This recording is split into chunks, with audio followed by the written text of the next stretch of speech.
Sarah's hands trembled as she held her newborn daughter close to her chest.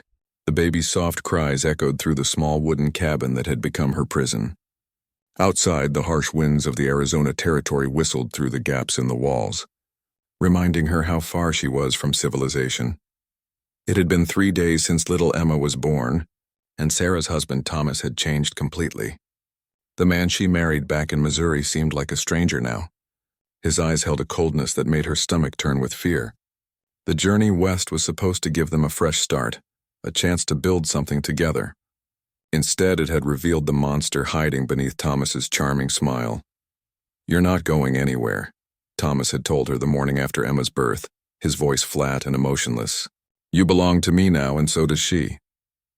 The iron shackles around Sarah's ankle had appeared that same day, chaining her to the heavy wooden post in the center of their one-room cabin. Sarah tried to remember the woman she used to be. Back in Missouri, she had been a school teacher, respected in her community. She had dreams of educating children on the frontier, of making a difference in the growing towns of the West. Now she could barely remember what freedom felt like. The chain was long enough for her to reach the stove, the bed, and the small area where she cared for Emma. But it wasn't long enough to reach the door. Thomas made sure of that.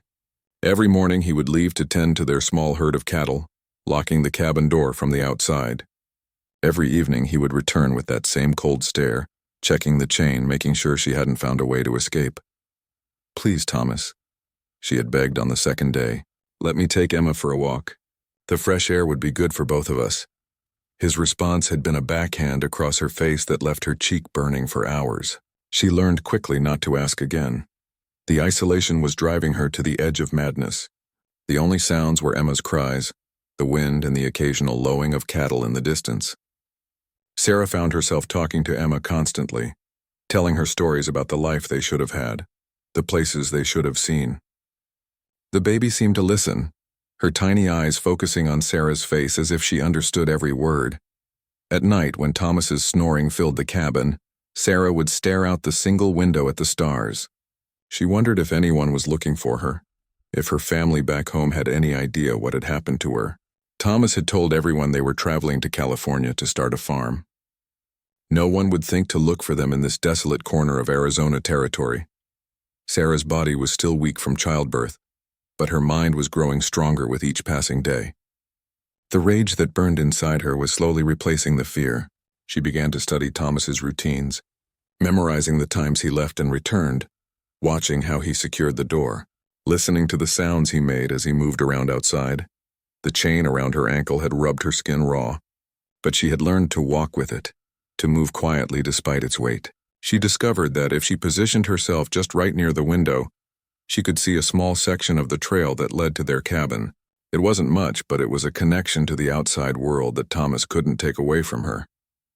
One morning, as Thomas prepared to leave for the day, Sarah noticed something different in his behavior. He seemed nervous, constantly checking his rifle and looking out the window toward the hills. "Stay quiet today," he ordered, his voice sharper than usual. "Don't make a sound no matter what you hear outside." After he left, Sarah pressed herself against the window, trying to see what had made Thomas so anxious. The landscape looked the same as always, endless brown hills dotted with scrub brush and cacti. But there was something in the air, a feeling of change that made her heart beat faster. Emma began to fuss, and Sarah lifted her daughter to her shoulder, gently patting her back. "What do you think is out there, little one?" she whispered. "Maybe today will be different." As if in response, Emma's cries quieted and she settled against her mother's chest. The hours passed slowly, as they always did. Sarah tried to keep busy by mending Thomas's torn shirt and preparing a simple meal from their dwindling supplies. But her mind kept returning to Thomas's nervous behavior, to the way he had checked his rifle twice before leaving. As the sun began to set, painting the desert in shades of orange and red, Sarah heard something that made her freeze. It wasn't the sound of Thomas's horse returning. It was something else, something that seemed to come from multiple directions at once.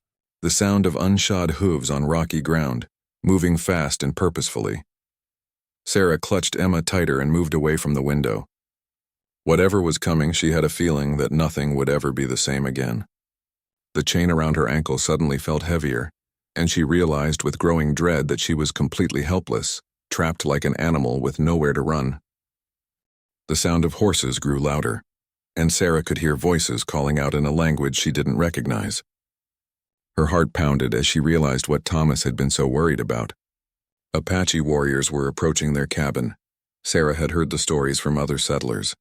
Tales of raids, of cabins burned to the ground, of families who simply disappeared without a trace. The Apache were fighting to protect their land from the endless stream of white settlers, and Sarah's little cabin sat right in the middle of territory they considered their own.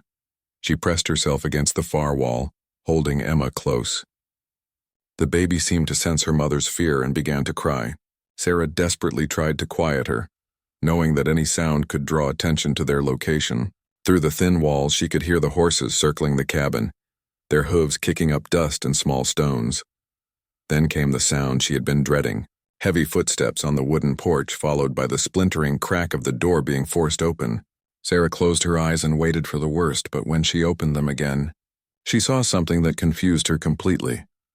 The Apache warrior standing in the doorway wasn't the savage monster from the settlers' stories. He was tall and lean, with long black hair tied back and intelligent dark eyes that seemed to take in everything at once. His clothes were a mixture of traditional Apache garments and practical frontier wear. But what struck Sarah most was his expression. There was no cruelty in his face, no bloodlust.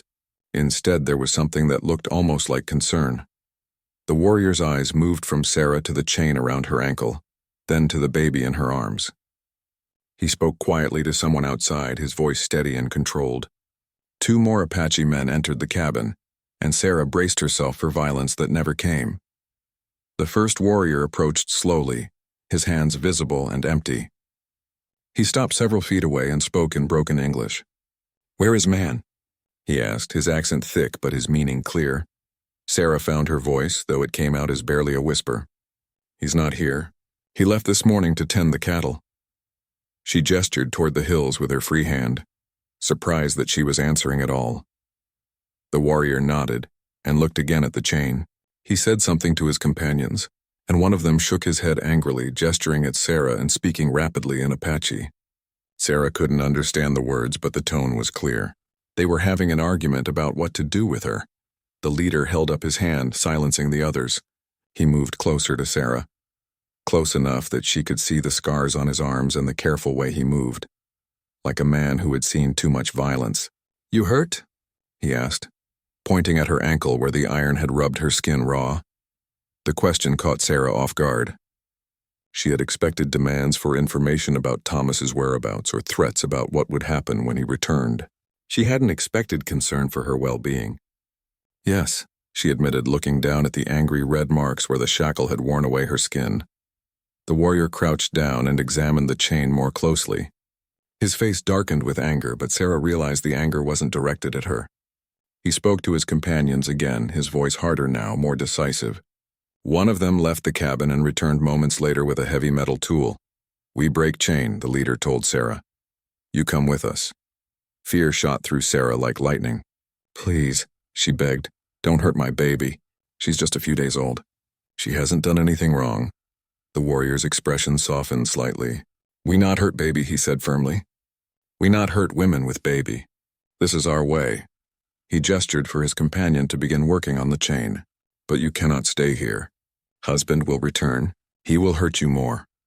The sound of metal striking metal filled the cabin as the Apache warrior worked to break the chain. Sarah watched in amazement as these men, who were supposed to be her enemies, worked to free her from the bonds her own husband had placed on her. It made no sense according to everything she had been told about the Apache, but she couldn't deny what she was seeing. "Why are you helping me?" she asked as the chain finally gave way with a sharp crack. The leader stood and looked at her seriously. "Apache know what it is to be trapped," he said. "Know what it is to have freedom taken away. No woman should be chained like animal." He paused, studying her face. "Your husband is bad man. We know about him. He steal Apache horses 2 moons ago. He shoot Apache boy who tried to stop him." Sarah felt sick to her stomach. She had wondered where Thomas had gotten the extra horses, but she had been too afraid to ask. Now she knew. Her husband wasn't just a man who had turned cruel after their marriage. He was a thief and possibly a murderer. "What happened to the boy?" she asked, though she wasn't sure she wanted to know the answer. "Boy live," the warrior said, but he carry limp now. Cannot hunt like before. His eyes grew hard. We come for justice, but we find you instead. Emma began to cry again, and Sarah automatically began to rock her. The motion helped calm her own nerves as much as it soothed the baby. What will you do when my husband returns? That depend on you, the warrior said. You stay, you be in middle of fight. You come with us, you be safe. We take you to fort, to your people. The offer hung in the air between them. Sarah looked around the cabin that had been her prison for the past 3 days, then at the man who was offering her freedom. Everything she had been taught told her not to trust him, that this was some kind of trap. But the evidence of her own eyes told a different story. The chain lay broken on the floor, and for the first time since Emma's birth, Sarah could move freely around the cabin. The Apache warriors made no move to restrain her or take Emma away. They simply waited, letting her make her own choice. Outside, the sound of a horse approaching at a gallop made everyone freeze. Thomas was coming back early, and Sarah realized with growing terror that she was about to be caught in the middle of a confrontation that could end in bloodshed. The Apache leader moved swiftly to the window and peered out through the gap in the wooden boards. His jaw tightened as he watched Thomas approach. He come fast, the warrior said quietly. Something make him worry. Sarah's mind raced. If Thomas found the Apache warriors in their cabin, he would assume the worst. He would think they had come to kill them both, and he would start shooting. The thought of gunfire with Emma in her arms made her stomach clench with fear. Please, she whispered urgently to the Apache leader. He has a rifle. If he sees you here, he'll shoot first and ask questions later. People will get hurt. The warrior nodded grimly. Your husband, he killed Apache boy's father 3 seasons ago. Take horses, Burn Lodge. We know this man. His voice carried years of anger and grief. Today, justice come. But as Thomas's horse thundered closer, Sarah saw something change in the warrior's expression. His eyes moved from her face to Emma, then back again. She could see him weighing his desire for revenge against his concern for innocent lives. Hide, he ordered his companions in English, then repeated the command in Apache. Woman and baby must not be hurt. The 2 other warriors quickly moved to positions on either side of the door, while their leader positioned himself where he could see outside but remain hidden. Sarah stood in the center of the room, Emma in her arms, the broken chain at her feet. Her heart hammered as she heard Thomas's boots on the porch steps. Sarah! Thomas's voice boomed as he burst through the door, rifle in hand. He stopped short when he saw the broken chain, his eyes wild with rage and confusion. What happened here? How did you get free? Sarah's mouth went dry. She looked at the Apache leader, who gave her an almost imperceptible nod. I broke it, she lied, surprised by how steady her voice sounded. I used the poker from the fireplace. I've been working on it for days. Thomas's face turned red with fury. You lying witch, he snarled, raising his rifle. Nobody could break that chain alone. Who helped you? Who's been here? Before Sarah could answer, the Apache leader stepped out from his hiding place. I help her, he said calmly, his own rifle pointed directly at Thomas's chest. Now you put down gun. Thomas spun around, his face going white with shock and fear. For a moment, the 2 men stared at each other across the small cabin, weapons trained on one another. Sarah pressed herself against the wall, shielding Emma with her body. You're him, Thomas whispered, recognition dawning in his eyes. You're the one they call Running Wolf. I heard about you in town. They said you were dead. Not dead, Running Wolf replied. Very much alive. And very angry about stolen horses, about murdered friend, about Apache boy who cannot walk right because of you. Thomas's grip on his rifle tightened. I was protecting my property. Those horses were on my land. Your land?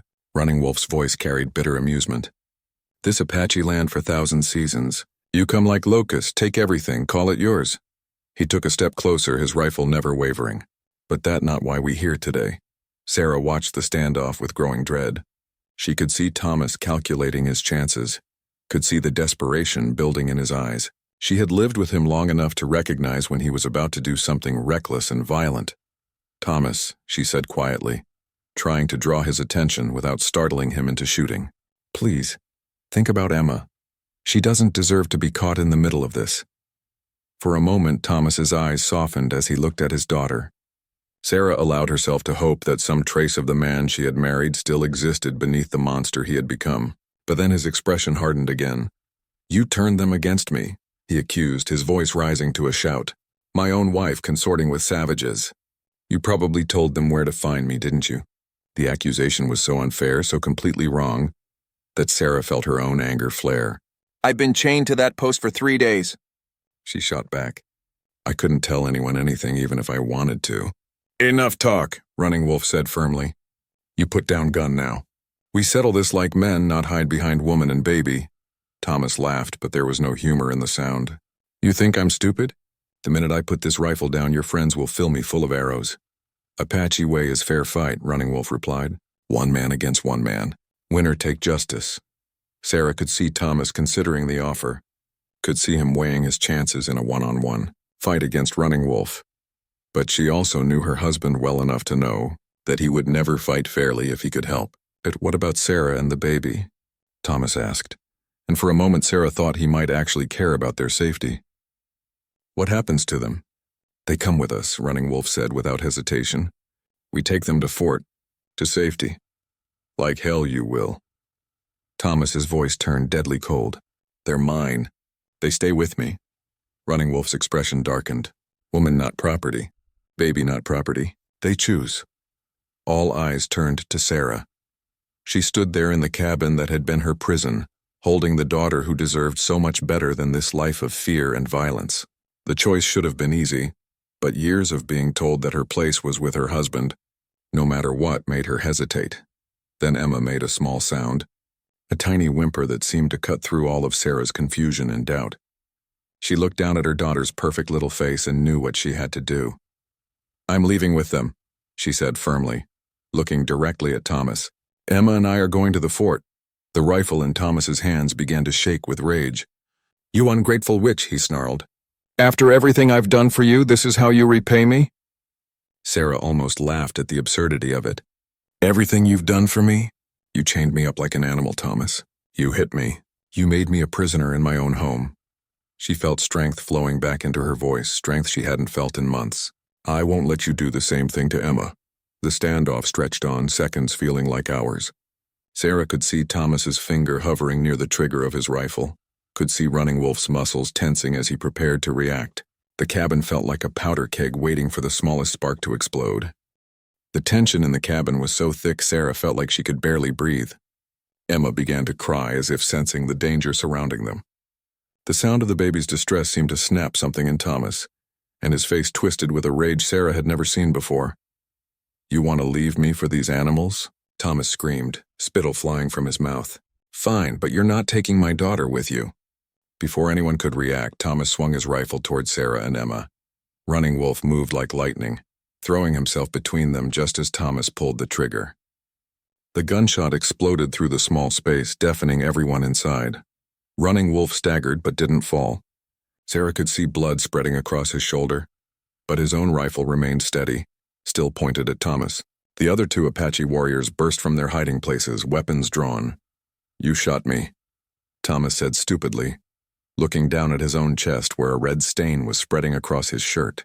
In his rage, he hadn't noticed that Running Wolf had fired at the same instant he had. Sarah pressed herself against the wall, shielding Emma with her body as the baby screamed in terror. The cabin filled with smoke and the sharp smell of gunpowder. Through the chaos, she heard Running Wolf speaking urgently to his companions in Apache. Thomas tried to raise his rifle again, but his strength was failing. The weapon slipped from his hands and clattered to the floor. He looked at Sarah with eyes that held confusion and something that might have been regret. Sarah, he whispered, reaching out toward her with a blood-stained hand. I never meant. I just wanted... But whatever he had wanted to say was lost as he collapsed to his knees, then fell forward onto the wooden floor. The cabin fell silent except for Emma's crying and the sound of Sarah's ragged breathing. Running Wolf swayed on his feet, his hand pressed to his wounded shoulder. One of his companions, a younger man with fierce eyes, moved to check on Thomas while the other came to Running Wolf's side. Is he dead? Sarah asked, surprised by how calm her voice sounded. The younger Apache warrior looked up from where Thomas lay motionless. Dead, he confirmed in heavily accented English. Good riddance. Sarah felt something inside her break free like a chain snapping. The man who had terrorized her, who had stolen her freedom and threatened her daughter's future, was gone. She should have felt sad or guilty or something. Instead, all she felt was relief. Running Wolf's companion was examining his wound, speaking in rapid Apache. Sarah could tell from their tone that they were arguing about something, probably about whether Running Wolf was fit to travel. "How bad is it?"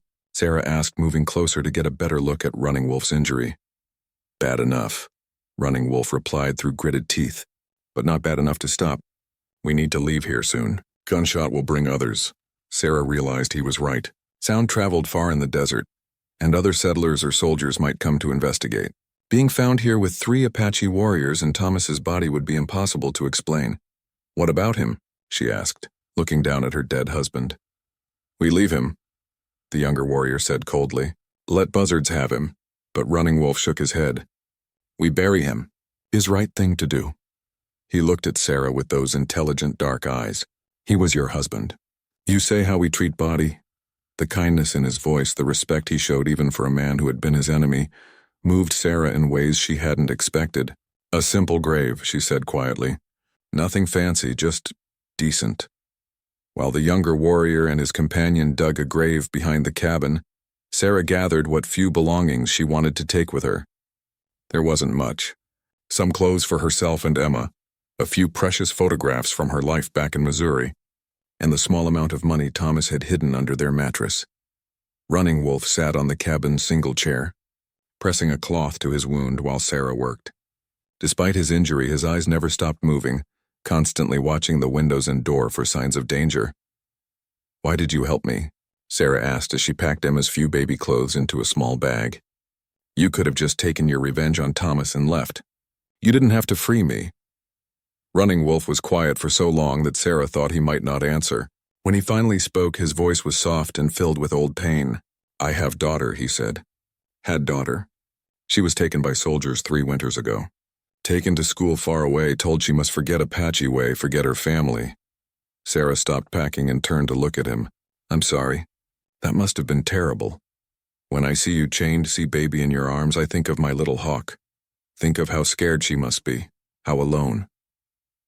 He met Sarah's eyes. No child should grow up in cage. No woman should live like prisoner. The simple truth of his words hit Sarah like a physical blow. Here was a man whose own child had been stolen from him, who had every reason to hate all white people, and yet he had risked his life to save her and Emma. The contrast between Running Wolf's nobility and Thomas's cruelty was almost too much to bear. "What will happen to us at the fort?" Sarah asked. "Will we be safe there?" "Fort have soldiers, have families. You tell them husband was killed by bandits, you and baby barely escape. They will help you go east, back to your people." Sarah nodded, though the thought of returning to Missouri filled her with mixed emotions. Her family there had been so proud when she married Thomas, had thought she was making a good match with a prosperous rancher. How could she explain what had really happened? How could she make them understand that their golden son-in-law had been a monster? The sound of horses approaching made everyone freeze. Running Wolf struggled to his feet, reaching for his rifle despite his injury. But then one of the Apache warriors outside called out in their language, and Running Wolf relaxed slightly. "My men return," he explained to Sarah. "Grave is ready." They carried Thomas's body outside in respectful silence. Sarah stood beside the simple grave holding Emma, watching as the man who had been her husband was lowered into the dry Arizona earth. She tried to summon some feeling of grief or loss, but all she could think about was the weight of the chain that was no longer around her ankle. As the sun began to set, painting the desert in brilliant shades of orange and red, the small group prepared to leave. Running Wolf's men had brought extra horses, including a gentle mare for Sarah to ride. They had also fashioned a carrier that would allow her to hold Emma safely while traveling. "You sure about this?" Running Wolf asked as Sarah mounted the horse. "Once we leave, no going back. You will be marked woman. White woman who rode with Apache." Sarah looked back at the cabin one last time, then at the fresh grave beside it. "I was already marked," she said firmly. "Marked as property, marked as less than human. If choosing freedom makes me an outcast, then I'll be an outcast." Running Wolf nodded with what might have been approval. Despite his wound, he swung easily onto his own horse. "Then we ride," he said. "Dawn will bring questions we do not want to answer." As they rode away from the cabin under the cover of darkness, Sarah felt something she hadn't experienced in months. Hope. For the first time since her marriage, she was making her own choices, determining her own future. The road ahead was uncertain and probably dangerous, but it was her road to travel. Emma slept peacefully in her arms as they rode through the desert night, and Sarah whispered promises to her daughter about the life they would build together, a life where chains would never hold them down again. The journey through the desert was harder than Sarah had imagined. Running Wolf's wound was worse than he had let on, and by the second day of travel, fever had set in. He swayed in his saddle, his face pale and covered with sweat, but he refused to stop or slow their pace. "Ford is 2 days more," he told Sarah during one of their brief rest stops. "Cannot stop now. Too dangerous." Sarah could see he was right. They had spotted dust clouds in the distance several times, signs of other riders moving across the desert. Whether they were soldiers, settlers, or bandits, Running Wolf's men made it clear that being caught would mean death for all of them. The younger Apache warrior, whose name Sarah learned was Swift Arrow, had taken over most of the leadership duties. He spoke little English, but he communicated through gestures and the few words he knew. Sarah found herself learning basic Apache phrases just to help coordinate their travel. Emma was proving to be a surprisingly good traveler. She slept most of the time, lulled by the steady motion of the horse, and when she was awake, she seemed fascinated by the endless expanse of desert around them. Sarah had been worried about feeding her daughter during the journey, but the Apache women had taught her long ago about travel with babies, and she managed to keep Emma fed and content. On the third night, they stopped at a small oasis hidden among red rocks and scrub brush. Running Wolf collapsed from his horse and couldn't get back up. His fever was raging, and the wound in his shoulder had become infected despite the herbal treatments his companions had applied. Sarah found herself in the strange position of nursing the man who had saved her life.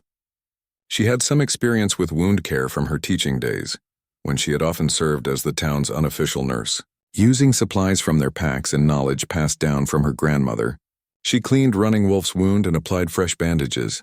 "You should have stayed home," she told him as she worked by firelight, Emma sleeping peacefully beside them. "You could have died from this wound, and for what? To help a white woman you didn't even know?" Running Wolf's eyes were bright with fever, but his voice was steady. "Apache believe all people connected," he said weakly. "Your suffering become my suffering. Your freedom become my freedom. Cannot save my own daughter, but maybe save you and your little one." Sarah felt tears stinging her eyes. "Tell me about your daughter. What was her name?"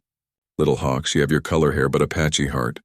Loved to ride horses, loved to hunt with bow too small for her hands." Running Wolf smiled despite his pain. "She would be woman grown now if soldiers not take her. Maybe have babies of her own. Do you think you'll ever see her again?" Running Wolf was quiet for a long time, staring up at the stars scattered across the desert sky. "Maybe in spirit world," he said finally. "In this world she probably forget Apache way, probably think we abandon her." Sarah continued tending his wound in silence, thinking about the terrible injustices that had shaped both their lives. She had lost her freedom to a cruel husband, while Running Wolf had lost his child to a government that saw Apache children as problems, to be solved rather than people to be protected. Swift Arrow approached their small fire and spoke to Running Wolf in rapid Apache.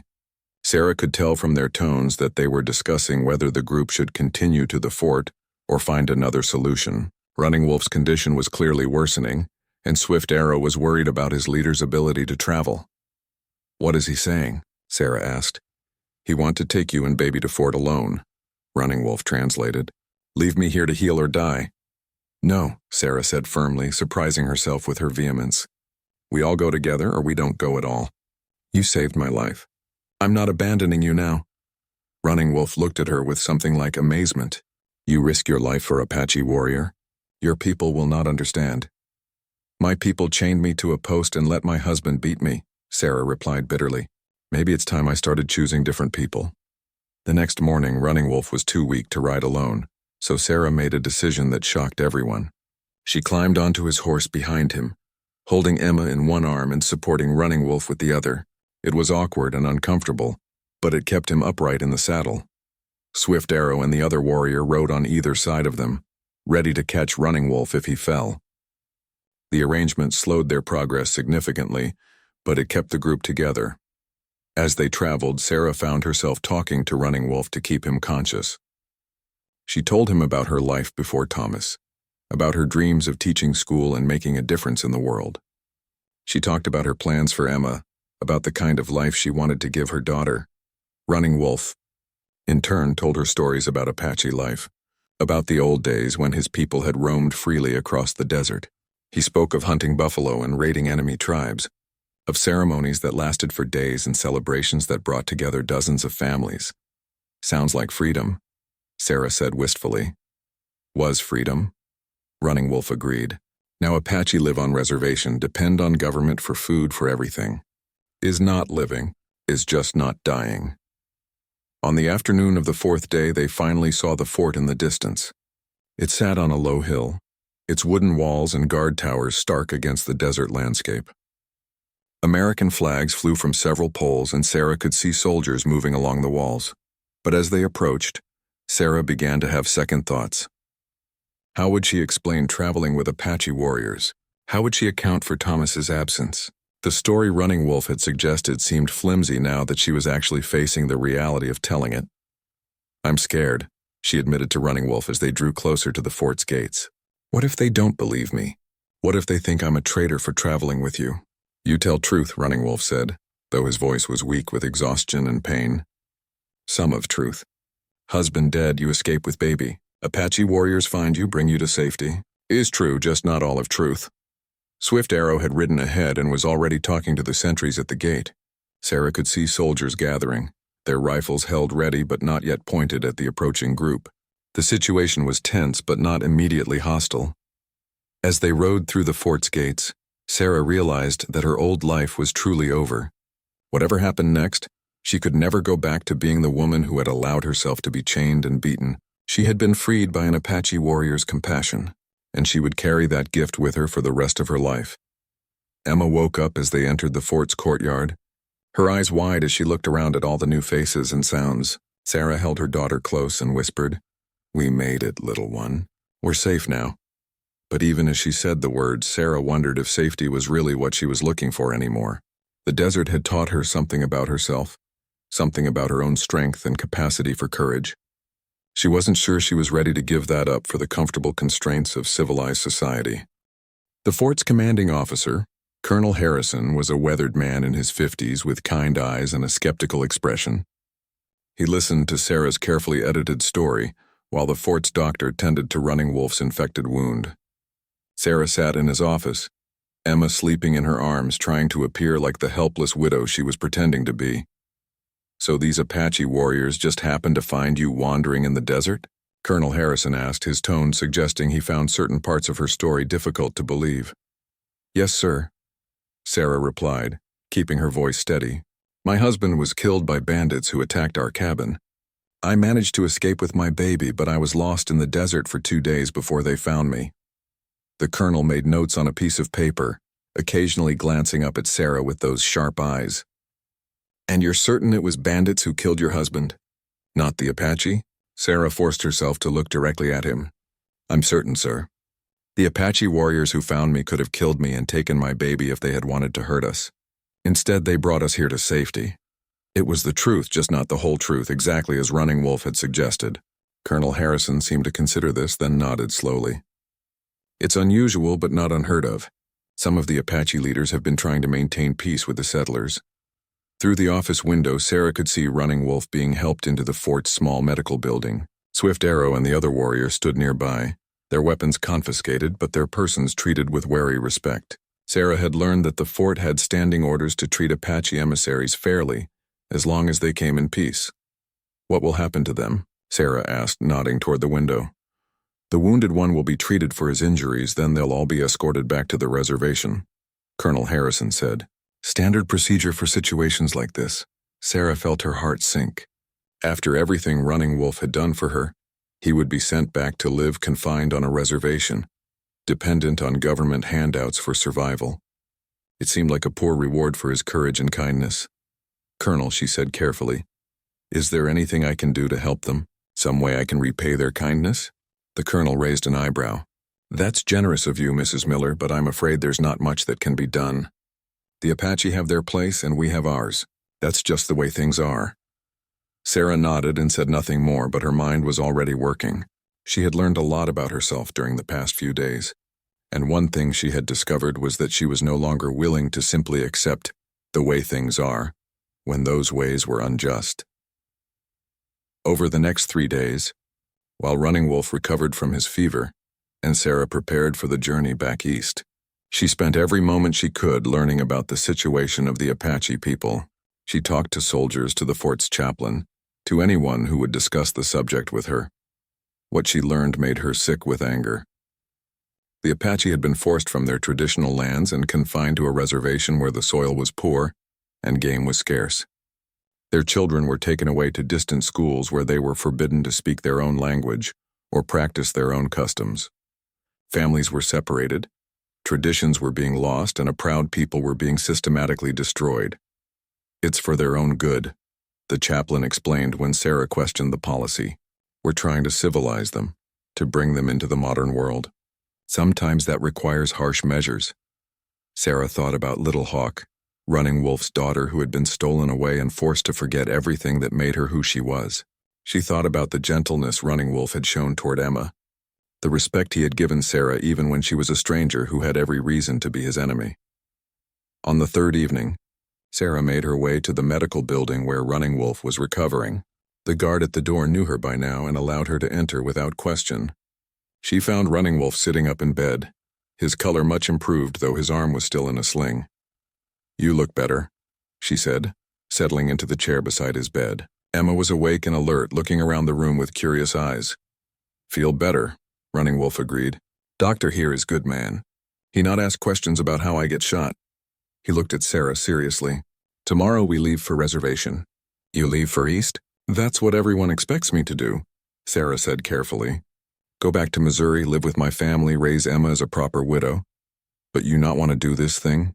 Sarah was quiet for a moment, trying to find the words for what she was feeling.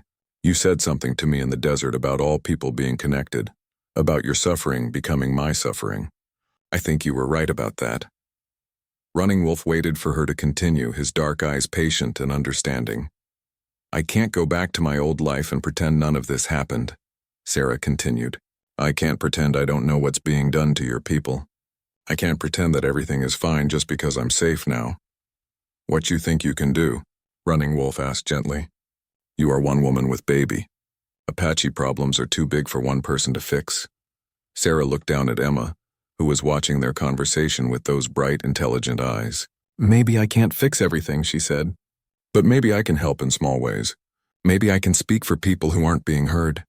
She took a deep breath and made a decision that would change the course of her entire life. "There's a newspaper editor in Santa Fe who's been writing about the conditions on the reservations.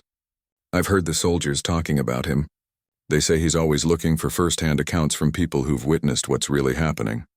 Running Wolf's eyes widened slightly. "You would do this? Tell white people's newspaper about Apache suffering?" "I would tell them about Apache humanity," Sarah corrected.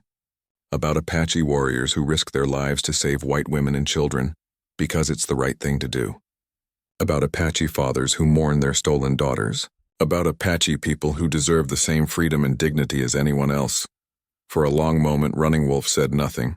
Then he reached out with his good hand and gently touched Emma's tiny fingers. "Your daughter will grow up to be a strong woman," he said quietly. "Like her mother. Will you help me?" Sarah asked. "Will you tell me the stories that need to be told?" Running Wolf nodded slowly. "I will tell you about Little Hawk, about my people, about the old ways that are being forgotten. If you promise to tell truth, not the stories white people want to hear, but the real truth." "I promise," Sarah said solemnly. 2 weeks later, Sarah Miller arrived in Santa Fe with her infant daughter and a head full of stories that would eventually reach newspapers across the country. She never returned to Missouri, instead building a new life as a journalist and advocate for Native American rights. She never saw Running Wolf again, but she carried his gift of freedom with her for the rest of her life. And sometimes when Emma asked about her father, Sarah would tell her daughter about the Apache warrior who had taught her mother what true courage looked like. The chains had been broken, and Sarah Miller would never allow herself to be shackled again, not by fear, not by convention, and certainly not by anyone who tried to tell her that some people mattered less than others. In freeing her from her physical bonds, Running Wolf had given her something far more valuable: the knowledge that she had the power to choose her own path, no matter how difficult or unconventional that path might be.